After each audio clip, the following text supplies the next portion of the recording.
welcome. My name is Luther Elmore, and this is the Sunday Public Affairs Forum sponsored by the First Unitarian Universalist Church of Austin, Texas. We welcome you to this program. The mission of these forums is to serve the mission of the church, to nourish souls, transform lives, and do justice. We hold these forums here at 4700 Grover in Austin, Texas. They're held at noon, and they're free and open to the public, and we invite you to attend. Today, we're very happy to welcome Anna Graybeal from Citizens Climate Lobby for her presentation. Dr. Graybeal is a co-leader of the Citizens Climate Lobby here in Austin, Texas.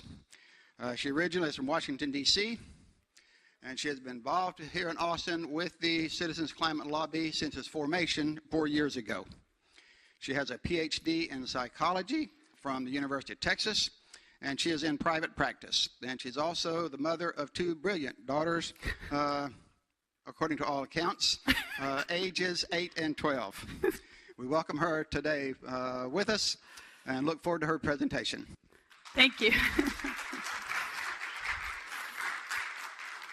Thank you very much for having me here today, and thank you to Dale and Pat Beulah for setting this up. I spoke at the same forum about 1.5 years ago, and at that time I basically split my presentation in half. So I talked about half the time on sort of the really kind of broad overview of the science of climate change, and then the second half was about a legislative policy that the group I work with, Citizens Climate Lobby, or I'll probably call it CCL a lot in the presentation, some legislation that CCL has been promoting and really working towards to address greenhouse gas emissions, and that is putting a price on carbon, or carbon fee, or carbon tax, lots of different ways of describing it. So I really tried to explain how that worked.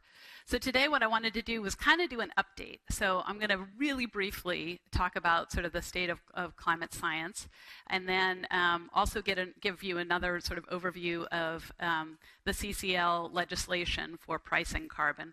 CCL has worked pretty hard to be very specific in exactly how they would structure that legislation, but of course there's room for very healthy debate about exactly how to do it. So I'll give you the CCL version so you sort of understand that. And then what I want to do is tell you more about kind of the nuts and bolts about how CCL works, what we actually spend our time doing, and the kind of support that we get from the organization, because I found that to be incredibly powerful. And then I'll tell you about some of the recent successes that CCL has had in the last couple of years in Congress. Just so you know a little bit about me. Obviously, my name is Anna Graybeal. I am now a clinical psychologist, and I have a private practice here in town.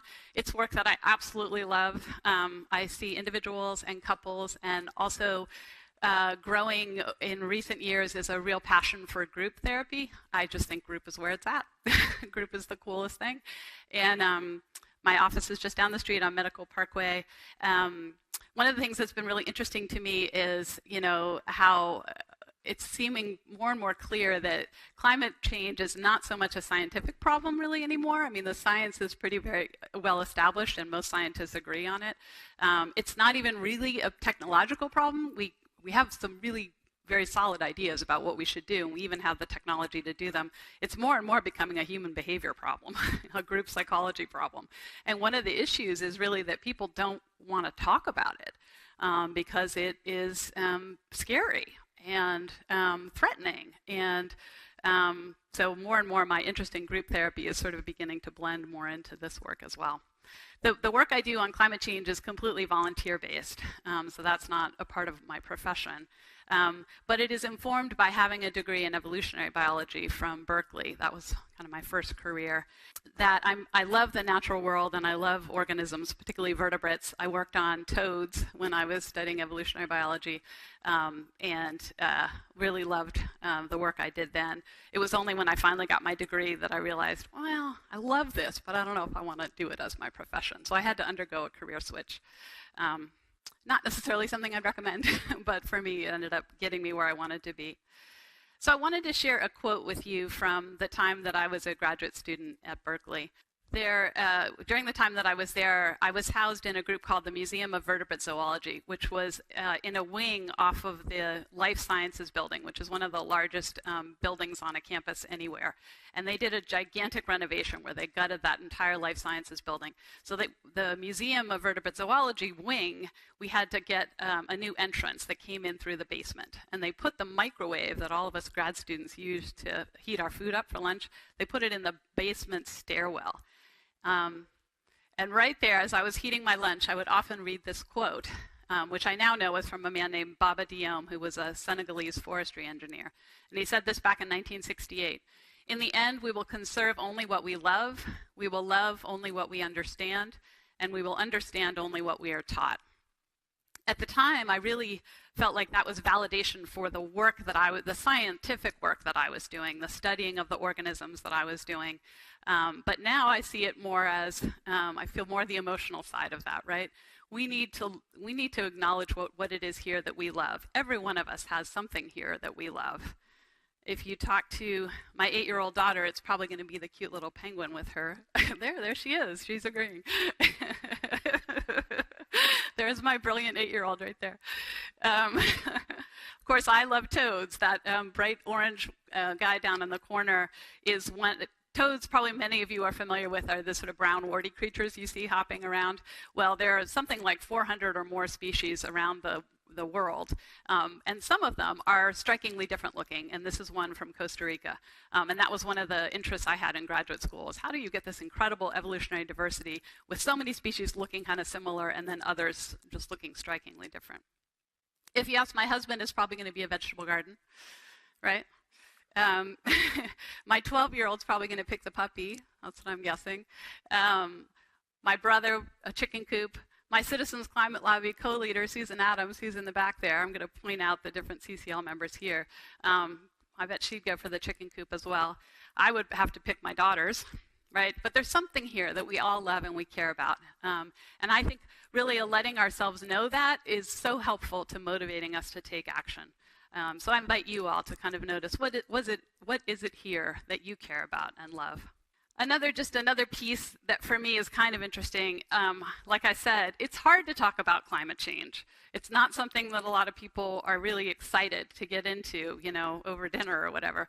And I have felt for a long time like I'm the bad messenger. I'm the one who's trying to talk about something people don't want to talk about. It's hard. It's not very much fun.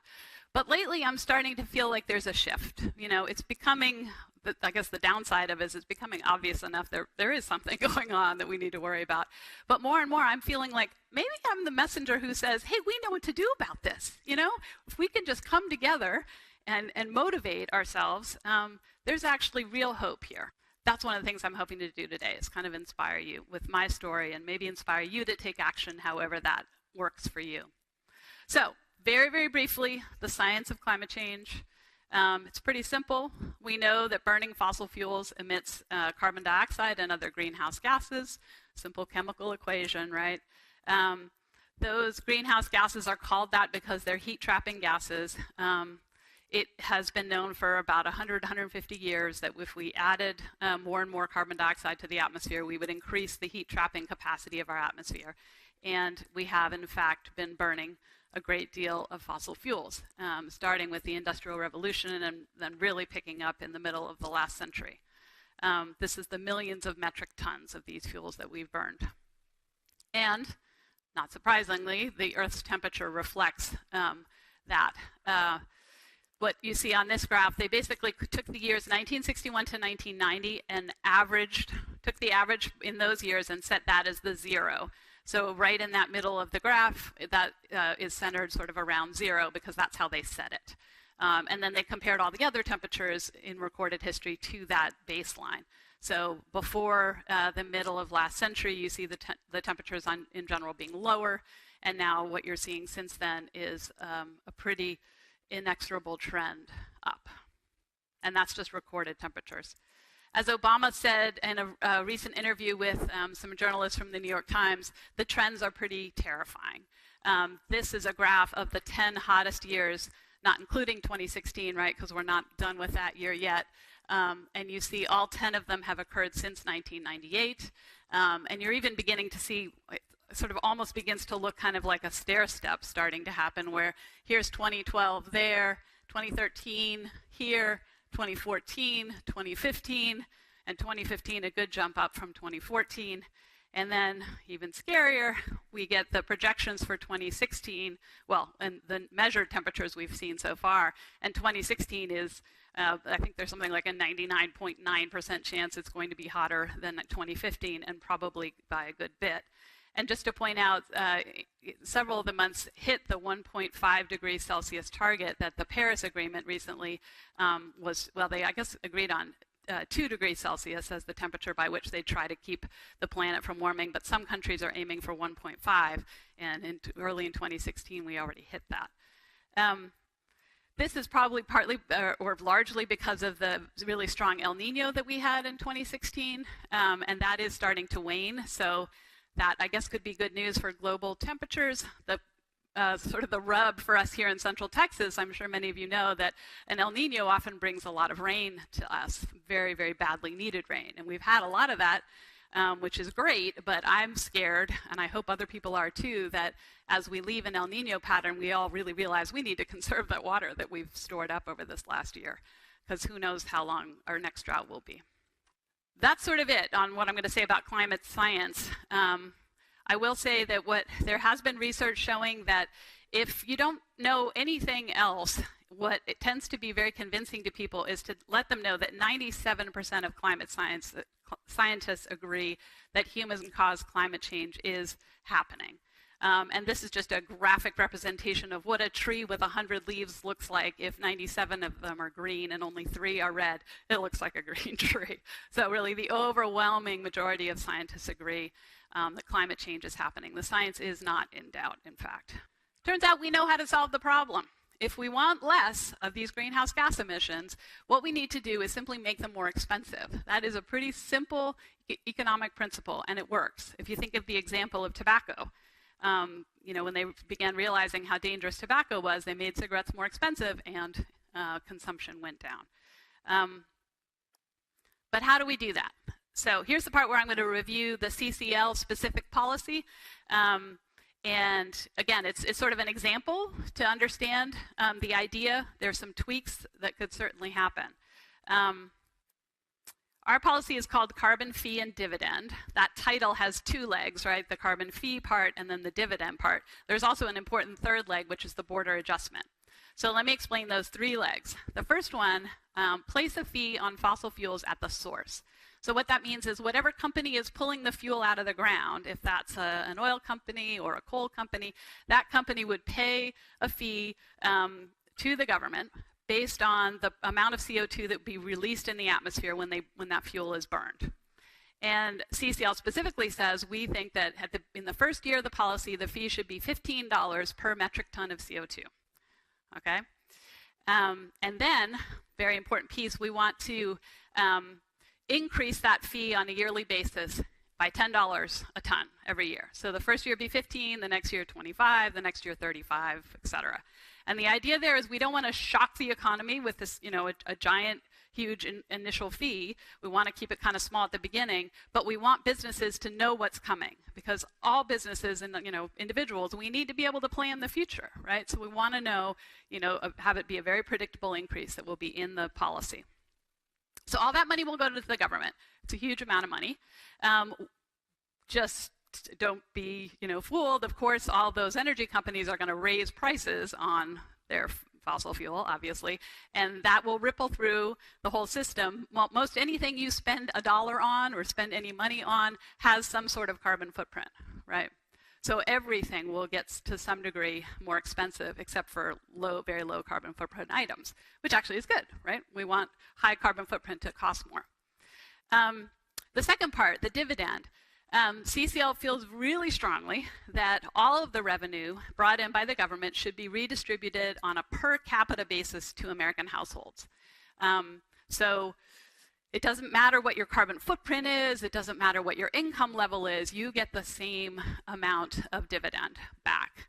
And for progressive liberals like me, another really nice thing about that is that given that prices are going to go up, you want to give money back to people to help them, we estimate about the lower 2/3 of income levels will get more money back in the dividend than they will pay in increased costs. So it will actually benefit low-income families more, which I think is good. Now, there's obviously a really healthy debate to be had about maybe some of that revenue should be used to invest in renewable energy, for example.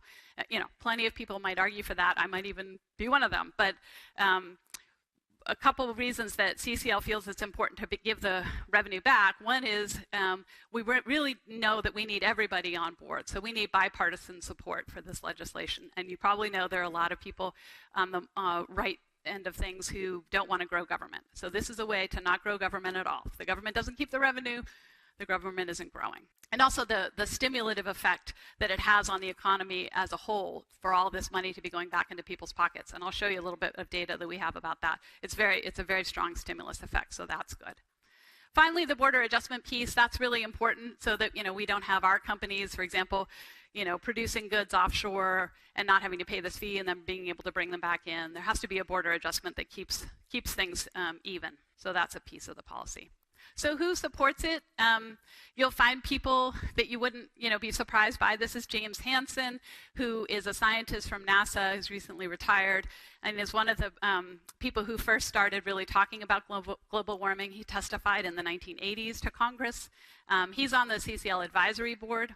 And what he says is the backbone of a solution to the climate problem is a flat carbon emissions price. This carbon price must rise continually at a rate that is economically sound, and the funds must be distributed back to citizens, not to special interests. So he's a supporter. But we also have people on the right. Here's George Shultz, who was Treasury Secretary and Secretary of State, who's also on the CCL advisory board. And he says, we argue for revenue neutrality on the grounds that this tax should be exclusively for the purpose of leveling the playing field, not for financing some other government programs or expanding the government sector. Even very recently, Henry Paulson, who was Treasury Secretary under George Bush, had an op-ed in the New York Times about the recent G20 summit where leaders met to talk about the green economy. And he said countries will need to adopt policies that reduce the price of low carbon investments to make them more attractive for private investors, including the pricing of carbon emissions. So there's a lot of support. There's actually even support from energy. Even Exxon and Shell and companies like that support carbon pricing. Because, I think essentially they know something is coming and they'd like it to be very predictable. And honestly, I think they'd like their fossil fuel assets to be worth more money so they have some capital to be able to invest in renewable energy. So how does carbon fee and dividend work? Well, in 2014, CCL hired a firm called Regional Economic Models Incorporated, or REMI, to do a national and regional study of the economic impact of of carbon fee and dividend. There's so many acronyms. So what they did is they looked at, under this policy, and they looked at it for a horizon of 20 years, what would be the impact on greenhouse gas emissions, what would be the impact on the economy, and they also looked at health and incomes of American households. And I will say, just in general, across the board, the results were amazingly positive. So first off, it has a very powerful effect on emissions reductions. Under the CCL carbon fee and dividend policy, we have 31% decrease in emissions, and that's compared to 1990 levels within 10 years, and then by 20 years, we're down 50%. And that compares positively to Obama's Clean Power Plan, which I think by 20 years has reduced emissions by about 30%. So we've got 50% as opposed to 30. And then, really surprisingly, even to the author of the study and the national CCL, turns out to be better for the economy than business as usual. So implementing this policy is better, grows more jobs. And that's such a common argument that you hear, right? Is, but we can't address climate change because it will have a negative effect on the economy. Well, not under our policy, at least according to this modeling by REMI. So under the CF&D, carbon fee and dividend policy, we got 2.1 million new jobs, more than we would under business as usual in 10 years, and up to 2.8 by 20 years. And that's really because of the dividend piece. So much money is going back into people's pockets that it counteracts any drag that we might have because of the increased cost to goods and services. GDP also grows more than it would under a business as usual scenario. You can see the numbers there, 70 to 85 billion a year on average by 10 years, up to 1.375 trillion over 20 years. And then, interestingly, we know that when we burn fossil fuels, we also release other toxic substances into the air that contribute to air pollution, particulate matter and other toxins, and that shortens people's lives. So reducing emissions also saves lives by preventing those premature deaths associated with asthma and respiratory disease. More than 200,000 lives saved over the 20 years of the policy, which also saves money, but yeah. Just to give you a sense of how much money is going back into people's pockets, in the first year of the policy, a family of 4, which is technically 3 shares because children under 18 get a half share. So we've got, if you have 2 parents and 2 kids, they would get 3 full shares. They would be getting $50 a month in the first year of the policy. So it's really quite a large amount of money. By 10 years, they'd be getting almost $300 a month. By 20 years, almost $400 a month. So you can see what a huge stimulus that could have. I'm now going to shift gears, and I'm going to tell you more about CCL itself, that organization, who we are, how we work, what we do, and how it's effective. And one of the things I want to kind of pause actually and say is I am inviting you all to take an action here today. So we have postcards at this back table over there. There's Carol Denson and Susan Adams, who I mentioned, my co-leader. Would love to get you all to write 3 postcards to your members of Congress today. And I'm going to say more about that. Yeah, but that's an action that you can take right here today. And I'll talk about other actions that you can take along the way. Okay, so first off, we're an international organization. It got started in the United States. I think 2007 was the first year of CCL. And we're organized into chapters. The headquarters is based in San Diego. But when I got involved in 2012, there were only 3 paid staff members. They're now up to something like 15. But the paid staff is really very small. It's almost entirely volunteer-based.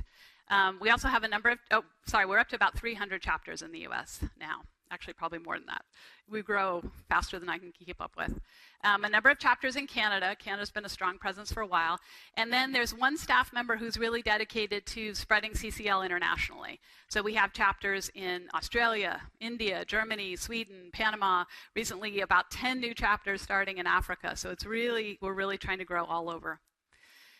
We are nonpartisan, and that's an incredibly important piece. We really strongly believe in building relationships with everyone, even those who oppose us, even those who don't believe in climate change. We really want to listen to everybody and try to find common ground and work together towards a solution. We're a nonprofit. Because nonprofits technically can't lobby, we have 2 arms. So there's the 501c3 arm, which is actually called Citizens Climate Education Corporation. That arm can accept tax-deductible donations. So if that's a way that you might want to help out, that would be fantastic, and we can tell you how to do that. We also have the 501c4 arm, and that's the lobbying arm. We're solution-focused, and this is one of my favorite things about CCL. Like I said, when I found it online in 2012, they had no presence in Austin. There was one other guy in Texas up in Dallas that was wanting to get some stuff going, and he's taken off and doing amazing work. But what I did was listen to the Wednesday intro call, and that is something that I invite you to do as well. That's one of the best ways to get involved with CCL.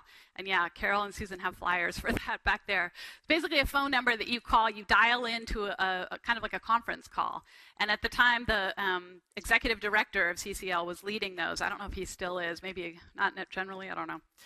Anyway, he talked about how CCL was formed and, the structure of the organization and kind of what the inspiration was. It was all very interesting. And then I said at the end, are there specific policies that you're working on? And he said, oh, yes. We're working for carbon fee and dividend. We're 100% focused on that. That's what and I thought, oh, this is what we need. Not just a group that's saying, oh no, doom and gloom, but a group that's got a specific focus and is really organized about how they're approaching their work on that. And then finally, the respect, appreciation, and gratitude. That's a huge important part of the culture at CCL. There's a lot of training that we get on how to listen, find common ground with people that we might think disagree with us on absolutely everything. We really work hard to not demonize people that disagree with us, things like that. Okay, so like I said, we're organized into chapters. This chart just shows the growth from 2010 to 2015 in terms of numbers of chapters in the US, and you can see just really, really rapid growth. This is a photograph of our chapter and some others at the Lady Bird Johnson Wildflower Center. We have a regional conference now, usually in January or February, and we'll be having the 4th annual regional conference this February, and I'll invite you to that at the end as well. Like I said, CCL is divided in 2 regions. So this is the Texas, Louisiana, Mississippi, and Alabama area, and the stars represent chapters. So you can see there's a really high concentration of chapters in the Houston area. There's a phenomenal volunteer there who's responsible for a lot of the growth there. We are growing as well here, and we've got people that are beginning to develop new chapters, one in Dripping Springs, and that would be Carol, who's spearheading that. And also in Georgetown, let me point out Julie Coons over in the back. She's a member of this church also, who is helping out in starting a chapter up in Georgetown. So, and we'd love to have, we want a South Austin chapter and a East Austin chapter, a Maynard chapter, Wimberley, as many chapters as we possibly can. So if that's at all something that appeals to you, if you are interested in having kind of a leadership role, come and talk to us. We would really love that. So the structure, we have monthly meetings that occur on the 2nd Saturday of every month, and what we do during those meetings is kind of in our case, we gather about a half an hour early and we socialize and we have some food together, which is a really nice, just kind of communal thing to do. Then we listen to the national call, which is conducted by CCL Director Mark Reynolds, he's shown here. Just a really, really wonderful guy. He is an organizational psychologist by training, and so he's not a climate scientist or anything like that, but he knows people. He knows how to work with people. He knows how to inspire people. He often tears up during his talks at our conferences. I mean, he's just a very accessible and inspiring person. I think he's a big reason for the success of CCL. So he conducts the national calls, which kind of anchor our monthly meetings, and they consist of 2 basic parts. There's always an interview with somebody knowledgeable. It might be a climate scientist, might be a policy analyst, it might be a government official. We've had Catherine Hayhoe from Texas Tech, who's a climate scientist. We've had Bob Inglis, who was a former representative from South Carolina. Just all kinds of different people, right? And the point is for us to constantly be continuing our education and learning more about all these different aspects. And then, another thing I love about CCL, they come up with monthly actions that they want us all to take. So, it might be something like they want us all to write a letter to the editor of our local paper, or maybe they want us to request a meeting with the editorial board of the paper, or maybe they want us to plan and request a meeting with our member of Congress. So there's some 2 or 3 specific actions that they're asking us to take, and we're working together to do after we listen to the call. And there's an incredible amount of support provided to us for doing those things. So, for example, if the request is to ask your editorial board for a meeting, there will be a sample email of what you might write to the editorial board editor, and you're of course encouraged to modify it as you see fit. And they very much want you to be trying to develop relationships with the people in your local community. But there's always all kinds of help provided, which just makes it so much easier to kind of know how to be effective. So what's our vision? It's pretty simple: a livable world, right? The mission statement is kind of 2 parts: to create the political will for climate solutions, part 1, by enabling individual breakthroughs in personal and political power. The first part always made a ton of sense to me, right? And I really at CCL, we like to say that we know that politicians don't create political will, they respond to it. So it's our job as citizens to develop and create that political will. The second part I always thought was kind of cheesy: enabling individual breakthroughs in personal and political power. That's I don't know about that. But over time, as I've gotten more involved, it's amazing to be part of a group that wants their citizens to experience personal breakthroughs. They really are supporting us to be everything we can possibly be with this. And it feels really good. And it's just a really wonderful organization to be part of when that's part of what they're doing.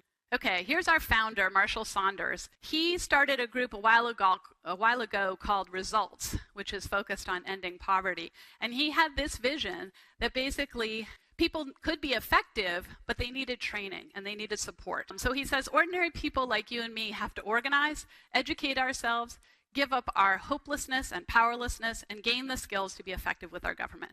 So when he started getting worried about climate, I think he actually saw the Al Gore documentary and realized that all the work he'd been doing in Bangladesh to eradicate poverty was going to be drowned, literally, by the rising seas. And so it alarmed him so much, he decided to start a similar organization working in kind of a similar way, where the focus is really empowering individuals and training them in how to be effective advocates. So what do we do specifically to build political will? CCL works really hard to ask its volunteers to just do the things that we know will create political will. So it's basically 4 things. We lobby, we work with the media, we do outreach, and then we develop ourselves and our teams. And I'll give you sort of some specific examples of all that. And I know the first thing you're thinking is, how on earth do you work with Congress on climate change, right? This is a graph put out by Inside Climate News, where they took the League of Conservation Voters' environmental scores for all the members of Congress and grouped them into Democrats and Republicans. And what you see over time since 1970 is environmental scores for Democrats going up and environmental scores for Republicans going down. But here's the idea that CCL has. If we're not talking with those who disagree with us, then we have to ask ourselves who is, right? They're probably hearing only from industry and party and paid lobbyists. So we need to be talking to people, even if, you know, on first glance it would appear they have zero interest in what we have to say. So this is kind of my list of how I do that, or how we do that, I guess. We hold in our hearts that they are good people who care about something here too. And I mean, that's genuinely true, obviously, right? They really are good people at heart. We listen to them and learn more about what they care about and what worries them, what motivates them.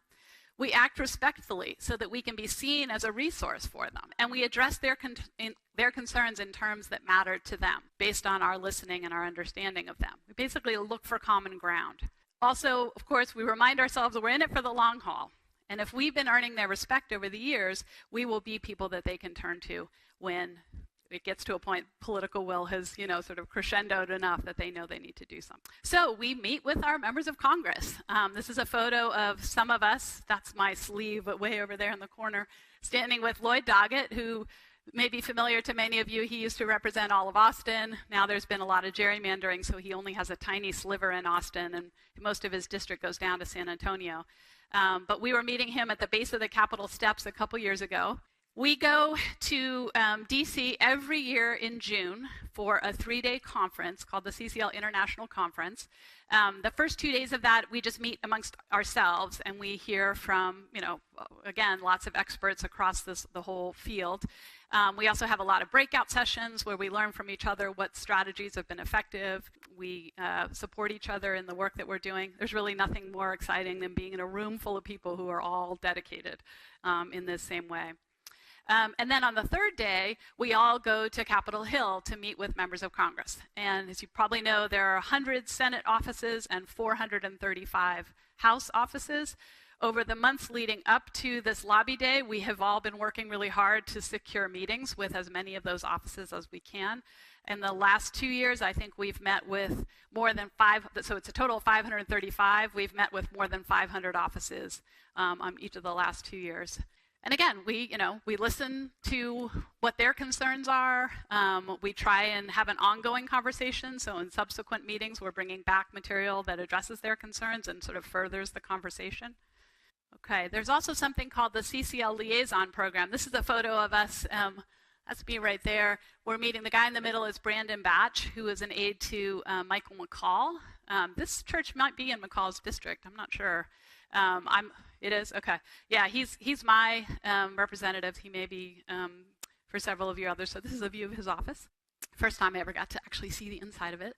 But the Ccl Liaison Program, we've decided that to be most effective, it makes sense to target one person in CCL to actually be the point of contact for a given member of Congress office. And that's so we're not, sort of barraging them with all these different voices from within the organization. So for each member of Congress office, we try to have one CCL person who is the liaison to that office.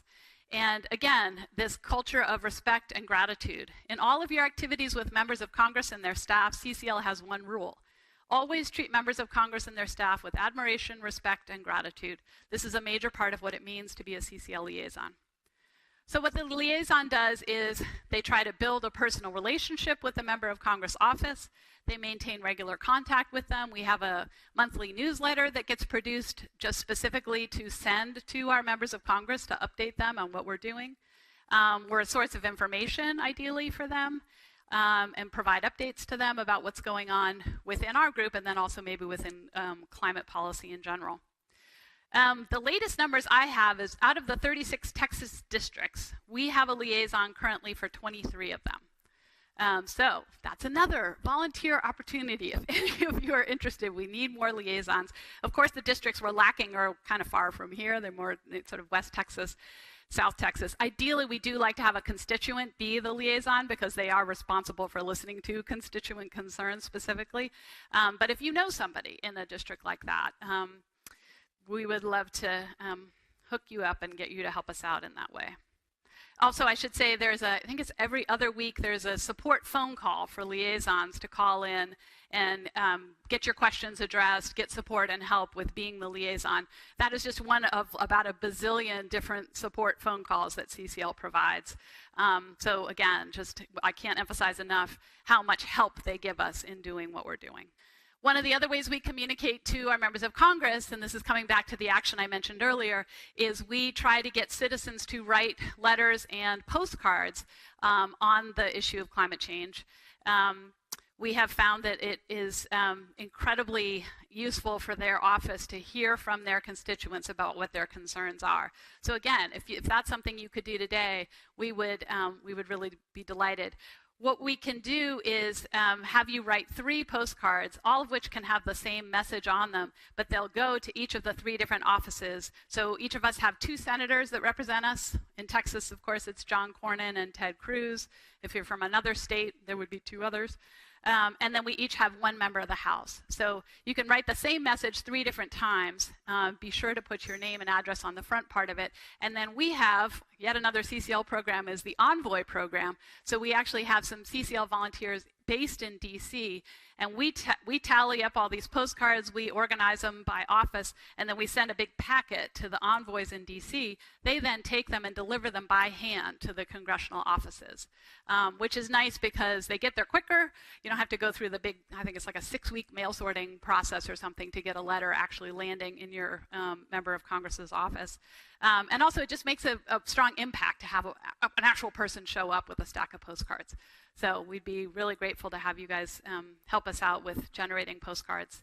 I should read the quote here. A handwritten letter to a member of Congress is one of the best actions you can take to generate political will on an issue. The more letters, the better, as they demonstrate that an issue is important to constituents. This is a photograph of us at Earth Day, getting people to sign postcards at Earth Day. And I think we got like 800 that day or something. Oh, and another shout out to Susan, because this is a real passion for her. She loves generating postcards, and truly it's an incredible energy, because I think in 2015 CCL generated more than 16,000 personal letters to members of Congress, and I think our total was like 2,000 of that, or something, more than 2,000 of that.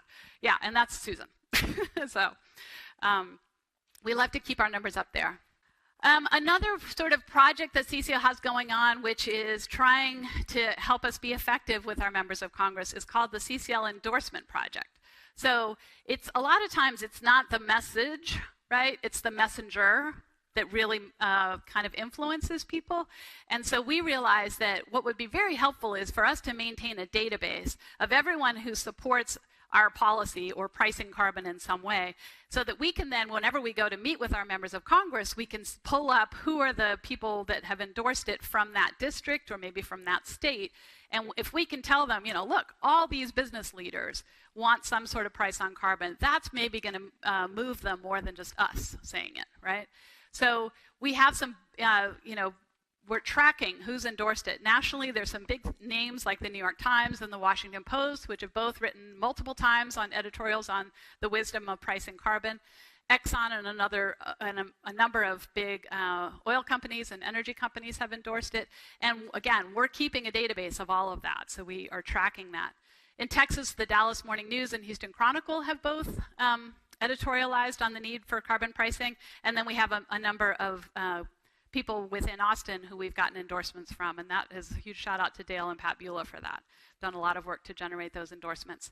So that would be another way that you could possibly help out. If you are a kind of a business leader or a community leader, a faith leader, almost anything, right? We would love to have your endorsement. Or if you have a connection to a company or a business or a government leader or anything like that that you think might be a good endorsement, please let us know and we'll do the legwork. But we would love to have that connection to begin talking with them.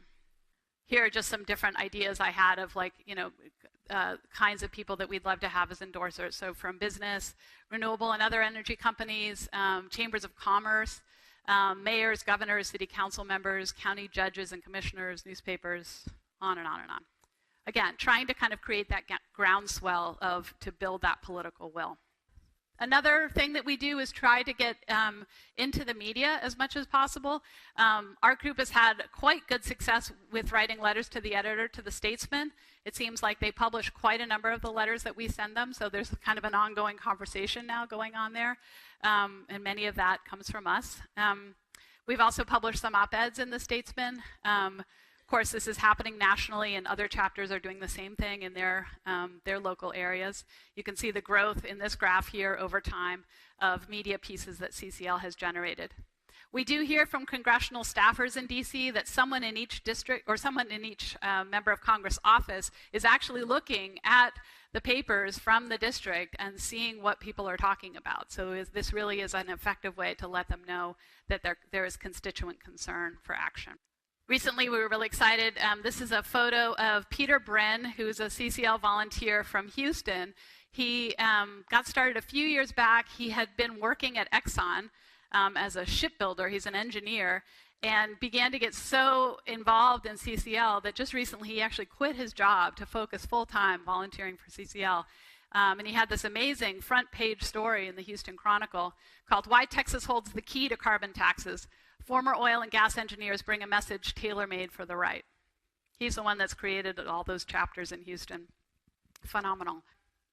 We also do outreach events, so things like public speaking, like what I'm doing here today. Also tabling, like that picture I showed you. We had the table set up at Earth Day where we're talking to people about what we're doing and hopefully getting them to write postcards. Another big outreach event that we had recently, just finishing up right now, is the Southern Energy Freedom Tour. This was Peter Bren from Houston and several other people driving, hitting 22 cities in 22 days in Louisiana, Mississippi, and Alabama. And so far it looks like they've got 4 new chapters starting in Louisiana just because of that outreach effort. I know. So is it working? So let me just quickly tell you a couple of success stories that we've had. And this doesn't come directly from the local work that we've been doing. This is more from some volunteers in other parts of the national organization, but it's incredibly inspiring and really some actual movement in Congress, and we're excited to keep building on this.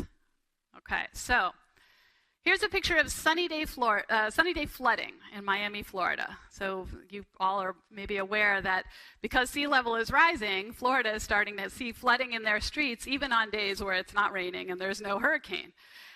So there's a volunteer in CCL named Jay Butera, who's from Pennsylvania. And he began to have the idea that Florida might be a good place to generate some bipartisan action on climate change. A quote from him: "When you actually see salt water flooding the streets of Miami, something changes in you. Suddenly, climate change gets very real. I began saying to myself, saltwater in the streets will trump party politics. So Jay had the idea that it might be really cool to get a climate caucus together, with a bipartisan caucus with both Republican and Democratic members in the House, coming together to work on climate solutions. And he started working on developing relationships with those offices, and it was going nowhere. Especially the Republican offices were saying, anything with climate in the title, like, forget it. We can't touch it. So Jay then started thinking about, well, maybe it's the messenger problem. And he started working with local leaders to see if he could get them to meet with these members of Congress and maybe influence them that way. Even that was proving to be kind of challenging. And then one day, I don't want to give that surprise quite yet. One day, the Ccl Legislative Policy Director, who's a guy named Danny Richter in DC, got a phone call from someone at the Friends National Legislative Committee, is that right? Yeah. Thank you. Who wanted to get a guy named Chris Gibson, who's a Republican from New York, to introduce a resolution. So it wasn't going for a caucus yet, but just a resolution where Congress could say, or the resolution would say, climate change is happening and maybe Congress should do something about it. But he didn't have a relationship with Gibson, and he wondered if Ccl did. Well, it turned out Ccl had a chapter that had been in Gibson's district for about a year and had been working very well, developing a relationship with him. So Ccl approached Chris Gibson. He said, absolutely, I'm all about this. I would love to sign this. They actually kind of had to slow him down because they basically argued that it would be even more impactful if they got a group of Republicans together on this resolution, not just one. And because of Jay Buter's work in Florida, he was able to bring someone from Florida in. So they worked real hard for about a year, and in the fall of 2015, the Gibson resolution came out with 10 Republicans on board. And they recognize that climate change is a risk and call for the U.S. House to create solutions. Since then, even more members have joined that resolution.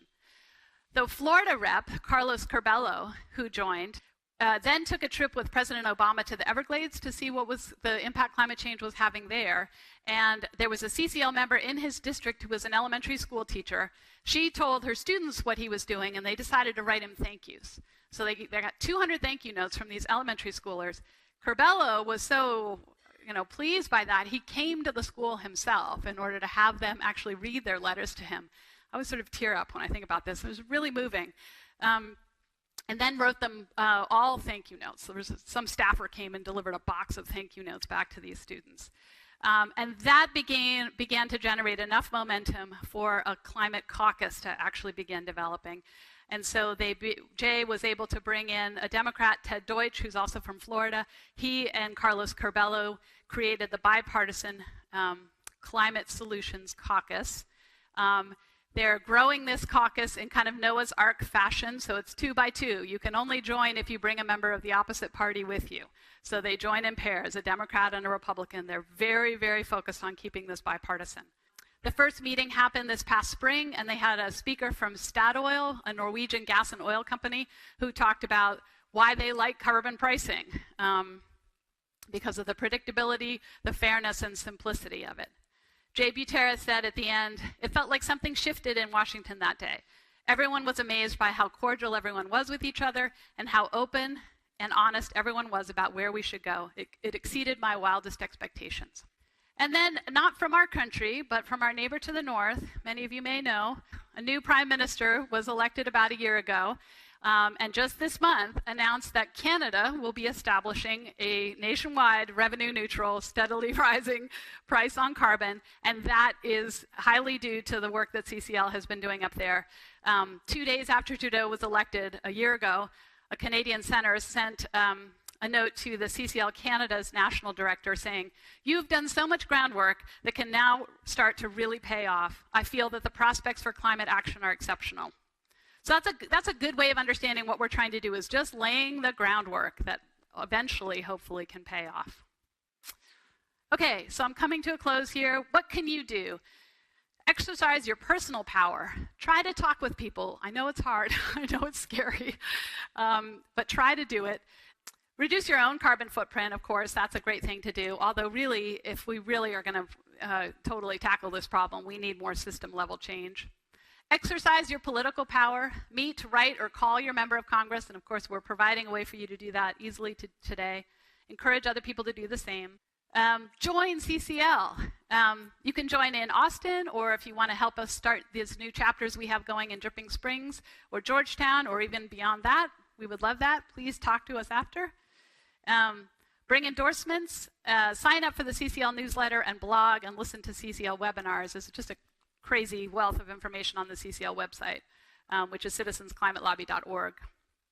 The best way to get started is our intro call. There are the details on the slide, but it would probably be easier to pick up one of the flyers in the back if that's something you're interested in doing. It's every Wednesday at 7 p.m. And then, just a little plug for tonight on the National Geographic Channel, a couple of important programs. First, Leonardo Dicaprio, the actor, has been doing a lot of climate change work for a while, and he's just come out with a movie called Before the Flood, and that airs tonight on the National Geographic Channel, I think at 8 p.m. And also the second season of a program called Years of Living Dangerously. That aired, the first season was last year, talking about climate change in different parts of the world. And they use a thing where they take a celebrity to do each of the episodes. They're starting the second season tonight. The second season is supposedly focused on solutions. And I think this episode tonight features David Letterman, who's in India, seeing what they're doing with renewable energy there. CCL is actually going to be prominently featured in one of their episodes this season. I think that one will air December 7th. And it's with the actor Bradley Whitford, who was from The West Wing. And then finally, the Third Coast Regional Conference, if you're wanting to get more involved with what we're doing here or just sort of check things out. That will be February 3rd and 4th out at the Lady Bird Johnson Wildflower Center. There is a website set up to register. If you just Google CCL conferences, it will take you to that website, and you can register for the conference if you're interested. Dr. Graybeal, thank you. Thank you for a most interesting and stimulating conversation that might have led some in our audience to have questions. And once again, we're very short of time. We can only ask a few questions, and so please keep your questions short and to the point. Hi, I'm Dale Beulah. I have read recently that a carbon fee is on the ballot in Oregon, I believe, or Washington. Washington State, yeah. And also that British Columbia has had a carbon fee, and they've had massive increases in jobs and reduction in carbon. Could you talk just a minute about that? Yeah, just briefly. British Columbia has had a carbon price in effect for a number of years now, and has shown their economy has actually been growing better than other provinces despite having this carbon fee. There is a dividend associated. I'm not sure it's 100% revenue neutral or partly. I can't remember the stats on that. And yes, on the ballot this November in Washington State is a revenue neutral carbon tax. Hi, I'm Richard Halpin, and I want to thank you so much for your work. And I remember when you started, so what one person can do, way to go. Thank you. I thought we had a Guinness World Record with Dale Beulah in the cards that he hadn't sent in since. He's amazing. It's good to know about Susan. I'm asking you about what's going on in California, because I heard Van Jones talk last night. He said there was some sort of a carbon payment process in California, and they'd raised almost $1 billion, and it was going to low-income communities versus the plan in Washington, which was to go to corporations. So can you talk about what's happening in California? I cannot, unfortunately. I am not versed enough in California's situation to let you know. But if someone else here knows, maybe you can hook up with them. Yeah, sorry. As far as what you can do on an individual level, I'd recommend for homeowners, energy efficiency comes first, and in your policy recommendations in Congress and so on, I'd really recommend that we start focusing on specific energy efficiency improvements nationwide, all buildings, and new mandates for how you can build a new building, being the buildings as close to net zero as possible. So. Yeah, I totally support that. One of the things your question makes me think of is just how the importance of letting yourself know what inspires you and work on that, because really, I mean, this affects every aspect of every part of our lives and our society and our world at large. So whatever piece of it is the thing that really inspires you. For me, it's a system level change in energy policy that I think we need. If for you it's increasing the efficiency of buildings, that is so incredibly critically important. So yes, do it. I have a couple of questions. Does your organization receive any government grant money into both do what you do and to promote carbon credits and to? I don't know, actually. I don't think so. You're nodding no, Bob. Is that right? I'm not familiar with exactly where our donations come from, but I'm not aware of any government. I read several months ago in the New York Times or the Austin paper that West Texas will be turned into a full-fledged desert by climate change, and that the farmers out there are worried about the weather. You know, they recognize that things have changed. They're not getting enough water, I guess, and it seems like a real good possibility to, endorse people, get people to join Ccl in Lubbock or Midland or someplace. Yeah. I mean, one thing on that, it can be hard, we've found, to motivate people by fear. Even though, I find it pretty motivating if we see what it looks like is happening and it's scary. I think, well, we should really do something. But a lot of people can react to that by, well, I don't want to be scared, and so we're trying to work more maybe on inspiring people by what we can do, what's positive about the action that we can take. But yes, I agree, it's scary. Jim Bryce, I'm very interested in what you said about the various major oil companies involved. I think you mentioned Exxon, I'm sure Shell and that group. These companies are under significant pressure because the value of their resources that are in the ground right now is securing a great deal of finance, but green energy is coming up much faster than anticipated. Over 50% now of generation being built is green energy. What particular things have you seen so far as supporting this project that you're proposing is coming from companies like Shell and Exxon? Because I think that protects their bottom line for the future, and I just wonder how that's working. Right, yeah, no, exactly. I think for them, for the large oil companies that have the capital to be able to really invest in green energy, I think this kind of policy would really, really help with that for them, right? Like I said, I guess it was a while ago, I can't remember exactly who this was. I think it was a skier who's been working with CCL who was going to Congress and lobbying, and she talked with Bernie Sanders. This was like a few years ago before he was famous. And he said, look, everyone here knows that climate change is real and is happening. It's just a matter of the political will to be able to do something. So I think the big oil companies know too, and they want it to be something that's really structured in a very clean, predictable way that allows them to make money more quickly on the renewable stuff that they could start investing in quickly, that kind of thing. On dealing with fake news on the internet.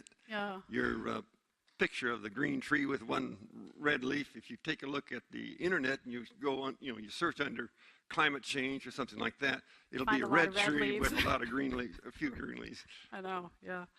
So how do you address that? I guess just keep educating yourself and talking to people and educating others around you. Yeah, it's a challenge, right? Not just with climate change. Dr. Graybeal, thank you very much. Thank you.